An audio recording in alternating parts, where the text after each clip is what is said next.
Lawrence Sullivan. Missing 10116/30-11 a.m., Round Mountain, Nevada. Age at disappearance: 3 years. The location of this disappearance is Mount Jefferson in the Toiyabe National Forest, just 7 miles northeast of Round Mountain, Nevada. Round Mountain is located 150 miles southeast of Reno, has a population of just less than 2,000, and is in the middle of the Nevada desert. Mount Jefferson is located on a small mountain range that rises to an elevation of 11,900 feet with areas of heavy foliage and large trees. On October 16, 1930, Lawrence Sullivan was riding with his uncle, John Sullivan, on a SMAJI trip for his uncle to examine a potential prospecting site in Jefferson Canyon. They were drive-ing from Lawrence's residence in Manhattan, just south of Round Mountain. John was a gold miner and inspecting an area up the canyon near the 7,600-foot elevation point where the road stopped. John parked the car and told Lawrence to stay inside as he hiked the small hill and examined the site. John reported that he walked to the top of the hill, looked back and waved at Lawrence, and then went to the other side. John returned to the car after a short inspection of the site and found Lawrence wasn't inside. A search was made of the surrounding area. There wasn't a lot of large timber in the immediate area, but he didn't see the boy. John left the area to obtain more assistance. Readers should take note of something important. Lawrence knew exactly where his uncle was at. He looked at him and waved. The boy knew a direction to walk to find him. The area where Lawrence vanished is very rugged in parts, and he vanished in a valley surrounded by steep mountains. Searchers from Tonopah, Manhattan, and Round Mountain, along with 8 sheriff's deputies and soldiers, all assisted in the effort to find Lawrence. Searchers initially were looking up the valley and downhill. They found nothing. One searcher went slightly up a northern valley. All found Lawrence's cap, an unusual find, as it was uphill from the vehicle. Volunteers and deputies continued to comb the valleys where they had found the cap and still found nothing. It was during this entire event that John, searchers, and family were consistently yelling Lawrence's name and calling for him and not receiving a response. There was wild speculation in the community and newspaper.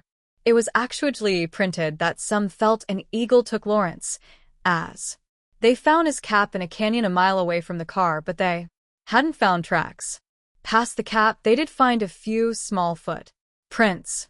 Bloodhounds had supposedly tracked the boy up a canyon, and then suddenly lost all tracks. Searchers were upset and nervous about not finding Lawrence and summoned the assistance of a local Native American tracker.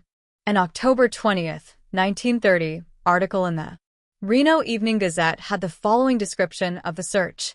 Oscar Mike, Indian tracker, picked up the trail where others said it had been lost, and it was believed that a mountain lion might have seized the wanderer and followed it up a precipitous cliff, forming the walls of the canyon towering 500 feet high.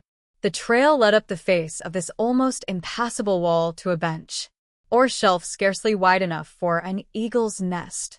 You should have the perspective that this was a highly dangerous place for searchers, dangerous to the extent that they were using climbing ropes for their safety. The tracker stated that the boy had traveled through this area. It was at this point that the first full day of tracking by the Native American ended. The second day brought a surprise. The same Reno Evening Gazette article had the following. The final dash was up a steep, narrow draw extending a few hundred yards from the main canyon. Joe Clifford was leading in the finish IG sprint. The article has further descriptions about the dangers of the area and then finishes as follows. At last the overhanging, gnarled limb of the mountain mahogany barred the trail shelter.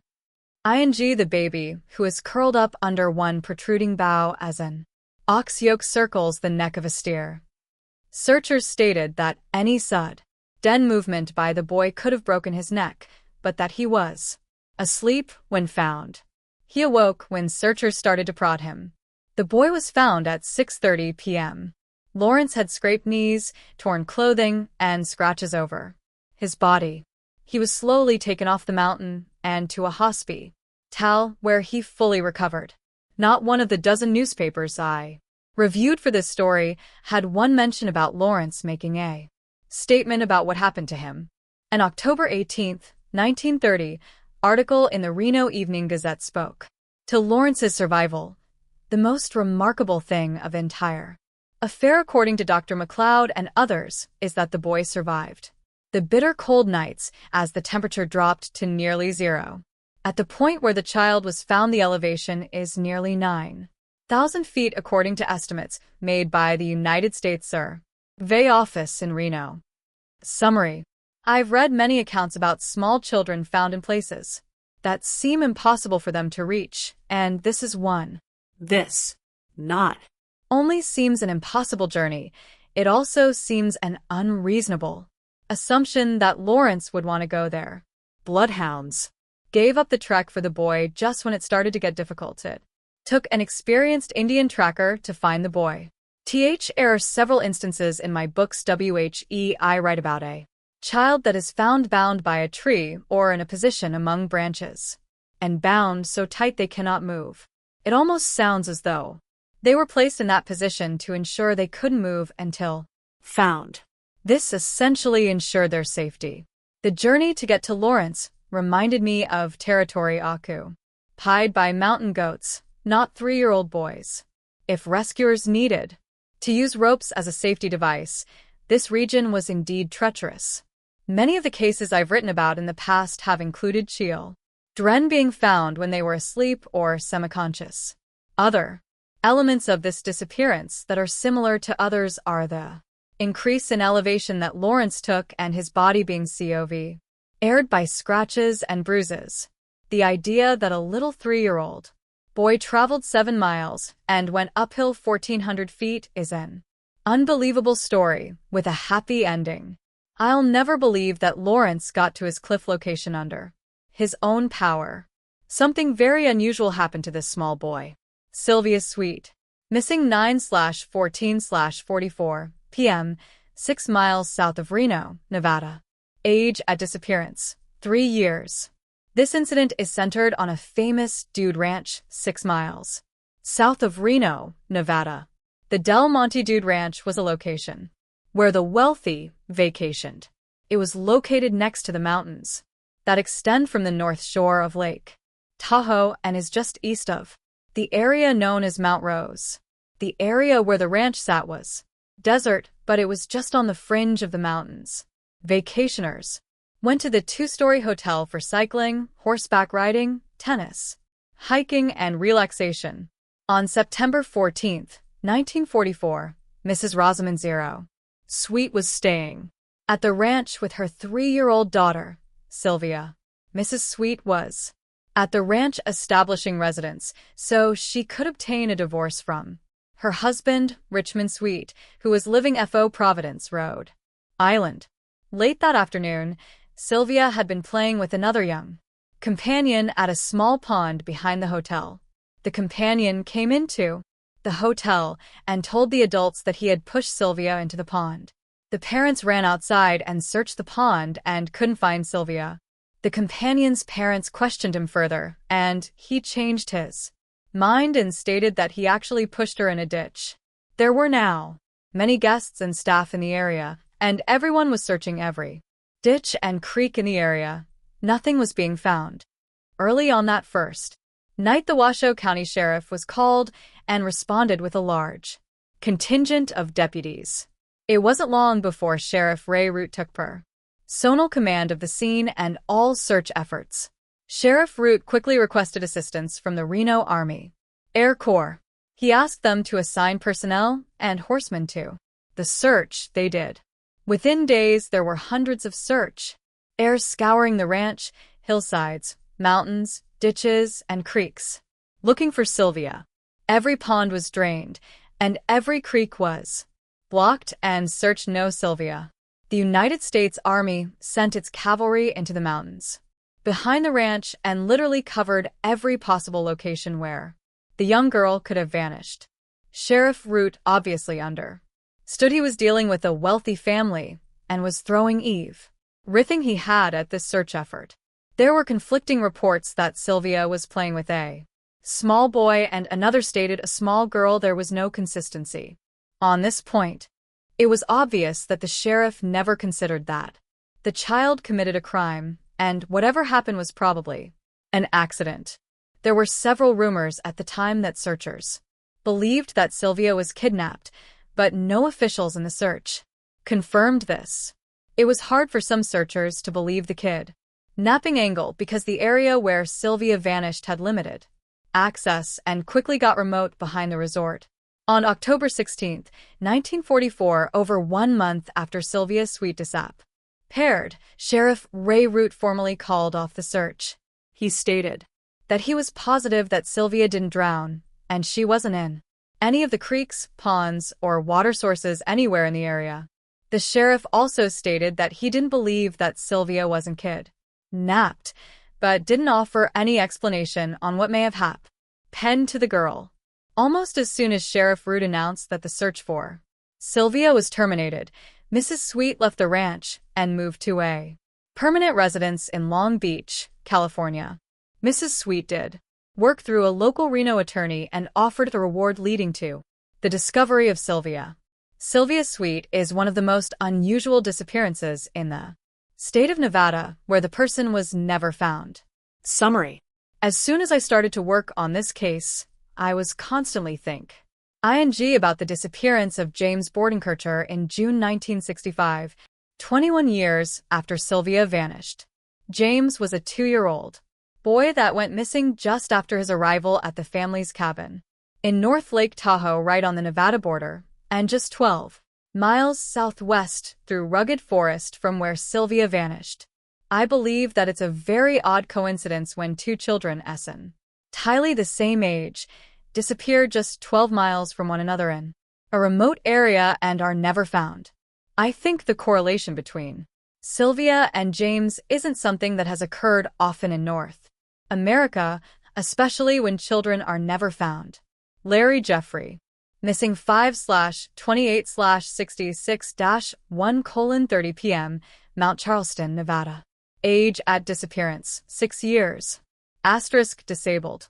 The millions of people that visit Las Vegas probably never know that a massive wilderness with an 11,900-foot mountain, Mount Charleston, is a mere 50 miles north of the Strip. The mountain is surrounded by the Mount Charleston Wilderness Area and managed by the Bureau of Land Management and the United States Forest Service. There are 2 beautiful lodges that service visitors, and the views from the valley as you approach the region are breathtakingly rugged. Memorial Day weekend in 1966 had Lee Jeffrey from Henderson traveling to Mount Charleston and the area of Lee's Canyon for a picnic. Lee and his wife, Sharon, were traveling with 2 of Sharon's children, Monty and Franklin, 10 and 9 years, respectively, and with Larry, Lee's son from a former marriage. Larry was partially disabled as he was extremely hard of hearing from birth. On May 28, Larry was on a short hike with Monty and Franklin, and they were walking uphill toward some snow they had seen. Larry had asked the boys if they could travel up to the snow area, and the boys reminded Larry that their parents had stated no. It was approximately 1:30 p.m. when the boys started to turn back, and Larry told the other 2 he was walking to the snow. Monty and Franklin again reminded Larry he wasn't supposed to. He ignored the boys.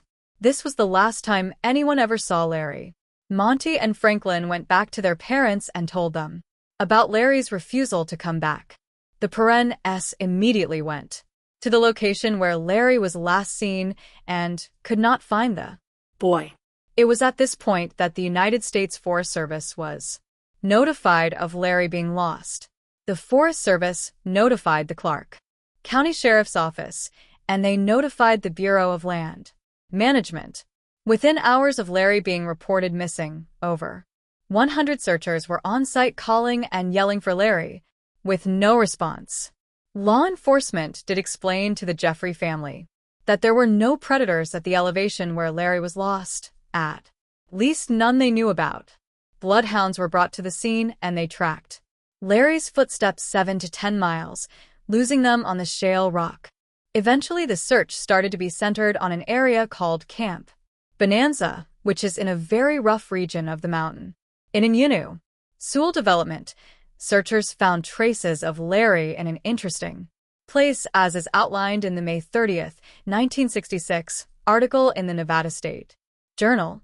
Professional trackers with the Clark County Sheriff's Department traced footsteps in the mountains leading to an area where there are many caves. This area was thoroughly searched, and nothing further was found. Trackers were thrown many obstacles during this search, including bouts of rain, extremely cold weather, and wind. Searchers did find some interesting evidence, as was described in the June 2, 1966 edition of the Lewiston Morning Tribune. Discovery of footprints in the snow near the top of the mountain brought new hope that Larry survived nighttime tours in the 30s. His mother, Sharon Jeffrey, skimmed over Fount Charleston Range in a helicopter using a public address system to call her son. The Air Force flew reconnaissance jets over the entire Mount Charleston Range using high-definition photography in an effort to see the boy or his footprints in the area. Nothing was found. After dedicating over 1,000 searchers and more than 2 weeks of non-stop endeavors, Sheriff Lamb terminated the search effort. Larry Jeffrey was never found, and nothing Jeffrey was wearing was ever found. Summary. In early May 2012, I was contacted by George Knapp, an Invies ticketed reporter for the CBS affiliate CLOS in Las Vegas. George asked if I'd come to Las Vegas and assist in preparing a special about missing people based on my first 2 missing 411 books. I said sure. The news special covered the basic elements of the missing and centered on the disappearance of Larry. Along with George and Chief Cameraman Matt Adams, I traveled to Mount Charleston to film the segment. It is truly hard to believe how much the landscape can change in the 50-mile drive from my downtown hotel. There are many elements about Mount Charleston that remind me of Yosemite: extremely rugged terrain, miles of rock outcroppings, with extreme cliffs and gorgeous beauty. In preparation for the SPSILE, George interviewed retired Clark County Sheriff Ralph Lamb about Larry's disappearance. The sheriff stated that he remembered the search and, in fact, remembers searchers walking arm in arm in many places, so as to cover every inch of ground. I don't know of any other search effort that could have been done to find Larry, but I do find several elements that fit the profile of the missing in my books. Larry was disabled. He had a serious hearing impairment. The weather in the area during the search had turned to rain, then wind, and then extremely low temperatures, all hampering searchers. Bloodhounds lost the scent and couldn't continue. Over 1,000 people searched for Larry, but he was never found. Tracks were found near the summit of the mountain, indicating that Larry somehow made it to the top. The idea that Larry made it that high is truly an unreal thought. Blake Mulligan, missing 6/13/76-5 p.m., Mount Rose, Nevada. Age at disappearance, 14 years. Disabled. Mount Rose sits just to the southwest of Reno and just northeast of the California/Nevada border and the Lake Tahoe area.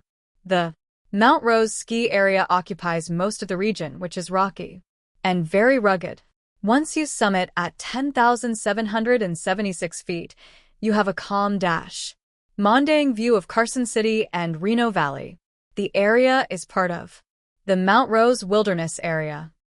On June 13, 1976, Blake was King with a group of counselors, classmates, and teachers from his center. The group hiked for much of the afternoon and then returned to their cars at 5 p.m. It was at this point that it was realized that Blake wasn't with the group. News articles at the time stated that Blake was retarded and that This obviously concerned searchers. Even though Blake vanished early on a Sunday night, sheriffs, deputies, volunteers, and a host of family members were able to make it onto the mountain and start the search for the 14-year-old boy. Blake was not found Sunday night.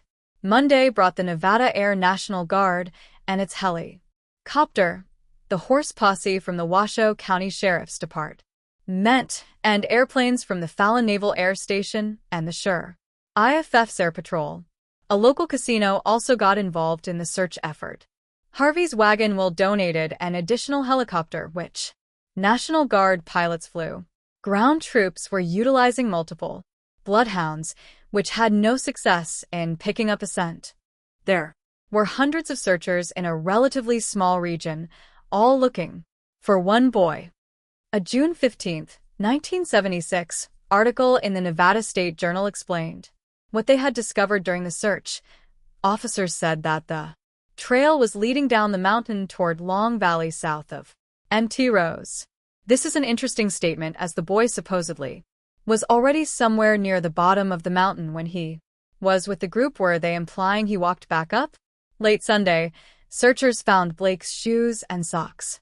It wasn't clear where the clothing was found. It was starting to seriously concern searchers that they hadn't found Blake at the end of the first full day of searching. In the same Nevada State Journal article on June 15, searchers made an interesting allegation. One of the most trotting aspects of the search is that the boy is reportedly either frightened or playing some sort of game with the approach of would-be rescuers. A sheriff's officer said, "We suspect that when he sees anyone approaching him, he goes into hiding." Wait a minute, they have bloodhounds. Why aren't they tracking down a smelly boy that's been in the woods for 36 hours? Dogs can outrun a boy. After almost 48 hours of searching, Blake was found in Ophir Creek, just below the Big Slide on Slide Mountain.